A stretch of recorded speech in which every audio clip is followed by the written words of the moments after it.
what is happening is the consumers have moved on from a device perspective to the need perspective, and they are looking to get more and more information. Mobile is helping that transition right now, and mobile being the most pervasive device is actually enabling the consumers to get the information that they are seeking at the time that they want. It is actually, and that was a very good picture that I actually managed to pull out. Mobile devices are no longer in your pocket. It's on you because you're using media almost 24 hours a day. You're using it from early morning till late evening. And different times of the day you use different content and services. And to enable those content and services, you need to be ready on the go. What are you able to give to the consumer as a publisher? It is also very important to know that the consumption of what gets consumed on mobile is very different from every other medium.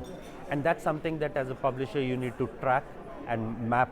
For example, during the transit time, what gets consumed has to be very different from what gets consumed on an iPad at home later in the evening. I think it's going to merge. The two of them are going to merge. Bots are definitely going to play a critical role as we move forward. A lot of the questions that are being asked of bots is about how personal can they become, how much more information can they decipher for the consumer. I think we are not yet ready from a technology perspective, but eventually that will happen. For example, asking for information on who won the Hillary and Donald Trump debate right now could be a question I can ask on voice on a bot. I don't really need to go to a publisher site to see the rating, and I could get the best 10 responses accumulated from the internet. Yes, that will happen, but I don't think so we are ready from a technology perspective, because the technology has to be integrated in everything that the publisher does across all markets, across all publishers. Secondly, I think it's also the consumer behavior. Are consumers ready to accept that? And I think that is more important.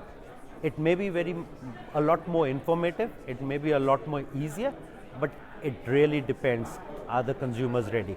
Are the consumers getting something tangible in return, or do they have to really look for that information? And I think that's where the balance is. It's a perspective, right? So when I said social networks, a lot of the publishers today use social network to distribute their articles, to use social networks capabilities to enhance their reach. It's a good thing if you don't have that extended reach, but at the same time you also have to be aware of the fact that the more you put on the social network like Facebook, the more ad dollars go there. And if tomorrow you stop doing that, what happens? Will you still get that organic reach? If you are not going to build for the organic reach and build a loyal customer base, you are dependent on another platform. And that's a double-edged sword.